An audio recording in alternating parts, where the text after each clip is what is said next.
Muraho neza mwese bakunzi ba Media Robert TV ndabasuhuje cyane. Narababwiye nti leta bari leta. Kugeza ubu ngubu uyu munsi ngira ngo turi ku munsi wa kangahera. Turi ku munsi ni kwa kabiri Tuesday June 2026. Rero ubu ngubu tugiye kureba isesengura no kuvuga ku makuru make cyane iminota mike. Icyambere na mbere nuko leta abari leta, government and government icyo yakoze ni kimwe gusa kugira ngo yihanize abo bana cyangwa inkunda rubyino cyangwa abantu bahohoteye igihugu cyabo bacyango babahe isomo. Murabizi neza ko shize iminsi havugwa ko RDF yamaze gufata Rubaya igezayo ingabo za leta ndetse na Wazalendo ibegeza mu birometero bigera hafi ya 30 nubwo bagiye bavuga 20 kabisa begeyeyo cyane. Ariko noneho gusubira inyuma umuntu yagiye gusimbuka urukiramende abanza kugira ate gusubira inyuma akaza kurusimbuka vala akabisimbuka kabisa vrai ameze neza cyane akabasha gucyaho akajya kure.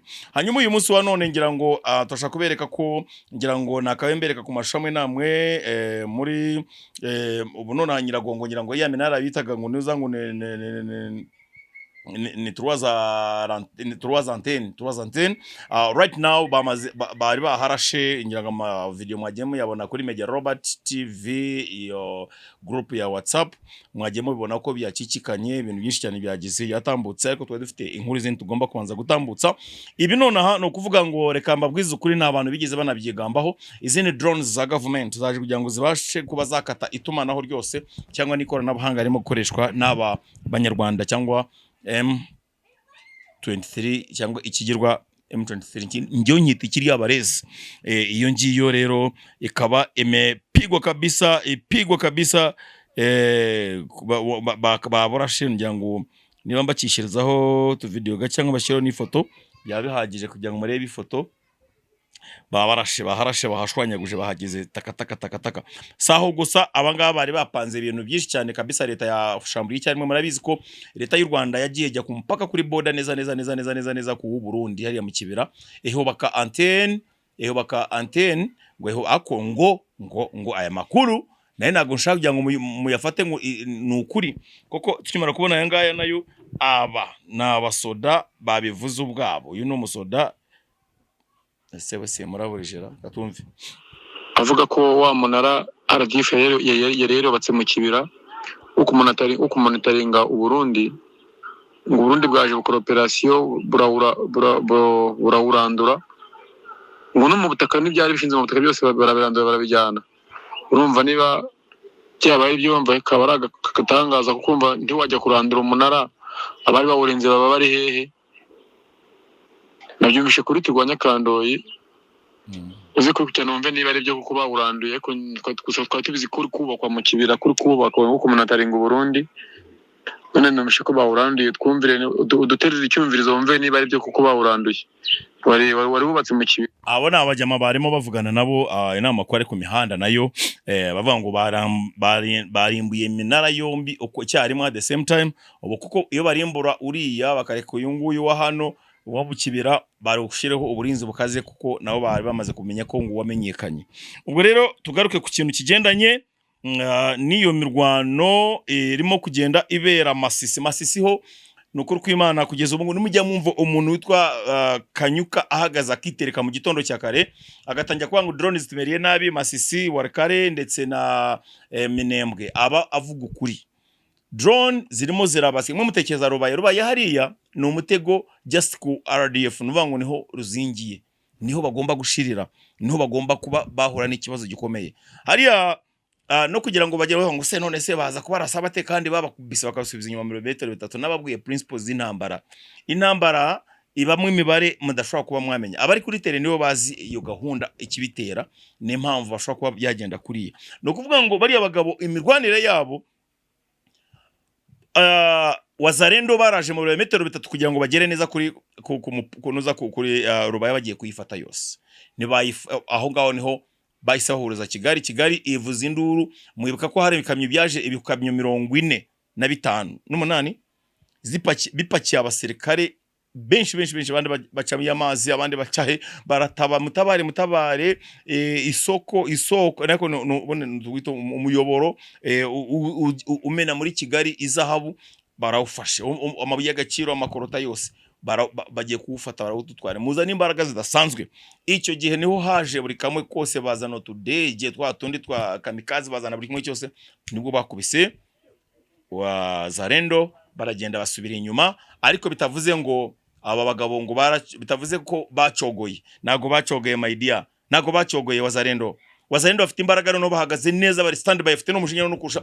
None ikintu kisekeje bamaze kubarasa uyu munsi, bamaze kurasa iriya minara, bamaze no kurasa ubu tuvugana ubu right now, tuvugana ubu nona ku mipaka yombe ari w'i Burundi no wa Tanzania no QIT Healthcare Kawempe, traditional Chinese medicine in Kampala. Are you feeling weak, tired or unwell? Visit our clinic for professional care and guidance. We provide careful checkup to understand your condition. We provide care for stomach problems and digestive discomfort. We support someone with joint, back and body pain concerns. We provide support for blood pressure and related health concerns. We also support for diabetes, blood sugar concerns, and many other health conditions. Full body checkup services are available to help you understand your health area. Therapy and massage are also available for body comfort and wellness. Also offer a wide range of carefully selected wellness products, including natural support for energy, vitality, digestion, cholesterol balance, and everyday body wellness. Visit us to learn more about the light product support for your needs.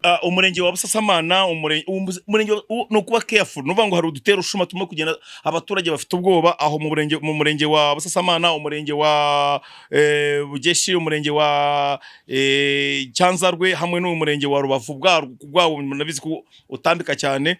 Noneho uyu murenge wa Gisenyi no kuvuga ngo ura control cyane 100%, ariko cyane hano mu murenge wa Busasamana hamwe n'umurenge hariya wa Nyamyumba nawo ufitemo ahantu hagiye hagaragara amasura y'abantu batazi ndetse bakababura, kandi bigaragara ko ashobora kuba ari special forces zihari anytime u Rwanda rushobora uko bibona aho ngaho ni nako barimo kubibona hariya ku mirenge yegereye u Burundi. Ndetse nitwavuga imirenge byonyine kugeza ubu ngubu hano za Nyaruguru, Gisagara hamwe na Bugesera, aho hose bo bafite ubwoba budasanzwe budasubira uko utu turere two ari dutatu ni nkaho hamwe na kariya ka Rusizi nabo bose ubu ngubu bafite ubwoba bwuko bashobora kuko urabona aka karere ka Rusizi gakora ku Burundi kahana imbibi n'u Burundi hamwe n'akarere ka Bugesera kahana imbibi n'u Burundi, akarere ka Gisagara gahana imbibi n'u Burundi, abose nabagomba kugerwaho amakuba. Akarere ka Nyaruguru nako gafite ubwoba budasanzwe kubera ko bo aho ngaho harakomeye no kuba wanaharinda cyane, aho hose gutambika kibaya cyose cyo hepfo, aho hose abantu bose ba stand by class 1 nta bintu yo kuvuga ngo no kuryama no gusinzira amaronda y'u Rwanda yakajijwe, ariko nabo barabona abantu badasanzwe, abantu basanzwe amasura batazi, ariko baje kujya gute ngo baje kubabazaho bakababura, bimenyesheje ko ari za special forces still ziri hirya nababweza Busasamana. No kuvuga ngo u Rwanda ruri ku mutekano uriho utariho. U Rwanda rufite wasiwasi kuko bikanze indege ngo yarigiye kubarasa, ariko nayo indege nayo. So no kuvuga ngo muri ibyo byose ndimo kubabwira abanyarwanda mube stand by, igihe cyanyu kirageze. Nta bintu byinshi tujya kubabwira ngo wenda ngo hari uburyo mwabyirinda mwagira icyaha ubwo mwishigishiye murarusoma. Si mwe mwakomaga amashyi ngo muzehe wanyu akazabazana muzanapfana, niko mwavuze. Hatuna cha kuambia chochote, ila tu muendeleye muguma aho ngaho mutuze mubeho gutyo mumere nkuko mwakabaye, muhangane n'ibibazo byanyu mwihamagariye. Hanyuma rero icyo nababwira cyo nuko wenda mu Rwanda ho abantu bakomeje gupfa mu buryo butunguranye. Hano hari itangazo itangana yanjye gaterebe itangazo akugenda itandigaragaza aha ngaha mu byisomere kuko ndambiwe kujya nkuru tuntu nadushyira abanyarwanda barashize byo. Aha ntago ndi bushyiremo nomero z'umuntu kuko umutekano we, hako murabona ko bivuye inomero hejuru barabibona ko ari phone number from Rwanda, not what, not a contact or no what, sinzi ibindi yose ibarita mbona ko ari nuza wenda nago bivuze ko etari idasave kujyana common groups and what noneho aravuga ati hey Robert, hari amakuru mfitiye gihamya yerekeranye no gukuraho cyangwa kumaliza umuntu wese utaha nijoro hano mu Rwanda. Babita ko ari ibihazo cyangwa ibihazo i Kigali ho babamaze. Ndagira ngo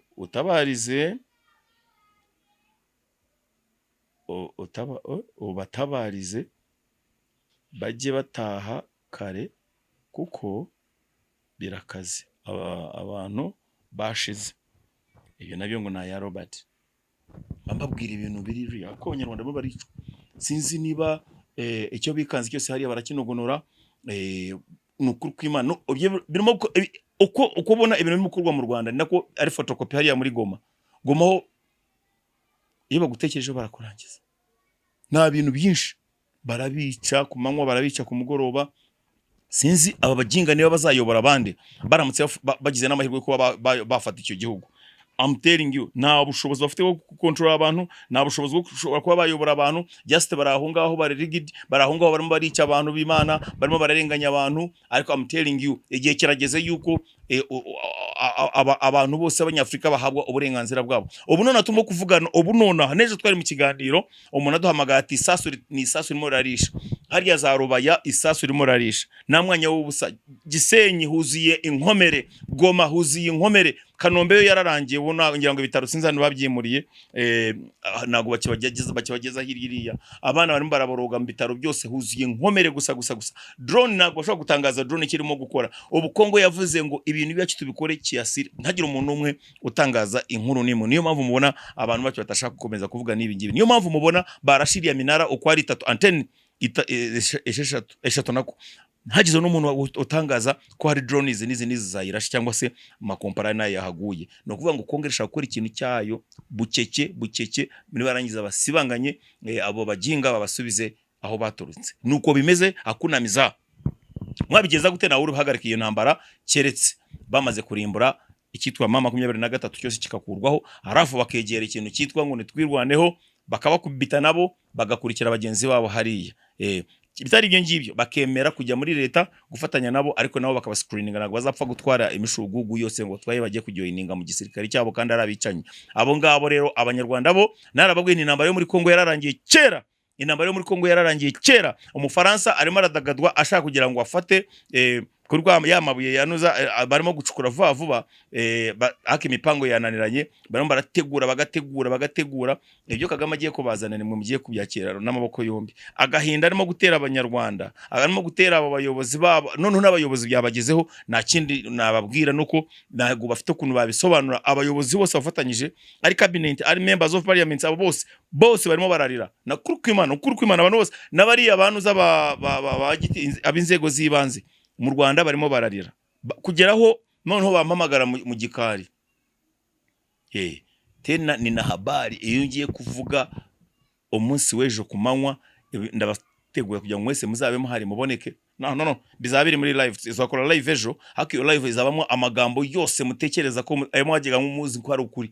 Ngiye kuyacukumbura nyavane yo nyabereke. Hanyuma rero mu Rwanda ikindi gihari no gutabariza bari abanyamakuru barimo guharasingwa, harimo ba Papi, harimo na ninde Nzeyimana ninde yitwa nduyu muhungu. Abo bose barimo barapangirwa kugira ngo babashe kuba bafungwa, bafunge complete and also batazongera kuboneka kuri social media ukundi, kubera ko bavugira abaturage bakavugira abantu ibigendanye na gahunda za n'abantu babagabo. Niyo mpamvu mubona abaturage babakunda, n'abandi bo hanze nabo barabakunda, yewe na opposition irabakunda, yewe n'aba diaspora bavuga ngo nibyo ngo nubwo mutajya. Reka mabwe ikintu kimwe cyababaje bari abagabo ku ruhande rwa Robert. Njewe aba bantu ba diaspora bavuga ko ubundi baya abantu ndaza kwizanaho nanjye mu kanya mbivange byose mbi mixing mumve ukuntu byenda gusa n'ibya ba Papi.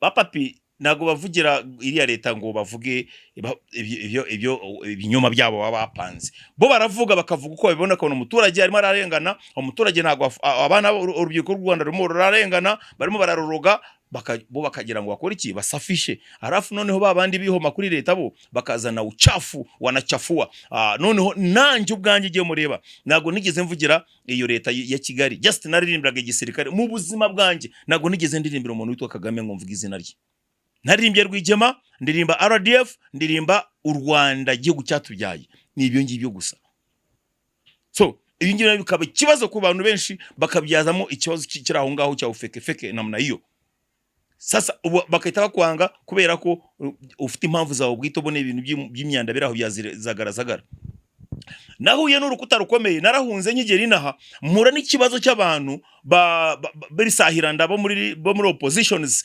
bakengera amatware mu bantu bamwe bacha kugira ngo babanyangishe bamwe bakavuga ngo Robert ngo ni maneko ngo nigute yavugira Uganda ngo akabatara ngo shangwe ngo akorana na RPF ngo maneko wa Kagame ngo ni maneko wa Kagame nkibaza abapumbavu bavuga gutyo nijye nyine uvuga hangaha nijye wavuze none horeka nkubwire umuntu witwa ninde Ruganzu we yajyaga no muri space akarasa Kagame ku magambo atasanzwe n'abahangani tubana hano za Mengo uretse n'ubu abandi bose barahangaha bose bavuga ngaha abanyamakuru bose ni nka Robert wewe wacha barizeno ikindi nshaka kubabwira ikindi cya gatatu cyanyuma na nyuma buriya Kigali ya mbere ntabwo imeze nk'ubagendaga bamunga abayobozi bano ba Uganda b'ingabo bo mu gipolisi bakaza gufata abanyarwanda babahereza ariko today His Excellency President Yoweri Museveni washizeho ijambo ryo kuvuga ngo umuntu wese ari isanzura afite uburenganzira bwe ntabwo agomba azagira umuntu ukora ku mpunzi ibintu yarahindutse nabose abundi baza kunshimuta se bariho ko bampoisoninga bakanimpereza ubumara bakamera iki bakangica n'umuryango wanjye kubumara ndangaye hawana wezo ntazigira umuntu uzajya batinyisha ngo abakangakangate ngo nuko ngo ashobora kwica ngo banyweye bonsa amashereka y'ubwicanye bashobora kwica gusa icyo uvuze cyose ngo nitakuwa mwaranje mvuga ngo Robert ko ataramwica se nari Uganda nari wewe uvuga gutya wowe ora dream tupu uri mutupu wewe na dream mutupu uri gifobagane uko bimeze kose so gentlemen ndabakunda cyane reka mbasezereho mbahana salute ibiganiro cyo nakagaruka na hejo today nimepa muzika wihangayika habonetse muganga gakondo utanga ubuvuzi bw'umwimerere kandi bushingiye ku bimera waba warabaswe n'ibibazo byo kwikinisha bigatuma amabanga y'abashakanye atabasha kugenda neza tambuka tugukiza umuze nawe ubashe kunoza amabanga y'abashakanye akarusho kandi kubivuza indwara nk'amarozi abatugezeho baritangira ndashemera muganga gakondo yaramvuye pe by'intangarugero najyaga ndyama nkabyuka nkasanga umubiri wanjye wabaye indasago hari ibintu byazaga bigakubita hejuru y'amabati bigakingura urugi bigasohora abana yaratuvuye ubu tumeze neza ubu mubona naho ikibazo cyo kutabyara ajya ntekereza ko narozwe nyuma naje guhura n'umuganga gakondo aramfasha ndakira ubu mubona nigeze guhura n'ikibazo cyo kurogwa nyuma naje guhura n'umuganga gakondo aramfasha ndakira none ubu ndi umusore ndagenda nta kibazo mfite kubifuza ubutunzi namwe amarembo arakinguye kuba ari mahanga namwe mwihangayika mwibaza uko imiti yacu iraza kubageraho kuko dukora na DHL ku bindi bisobanuro twandikire cyangwa se uduhamagare kuri nimero ikurikira guteranya 256 7 7 9 7 8 6 1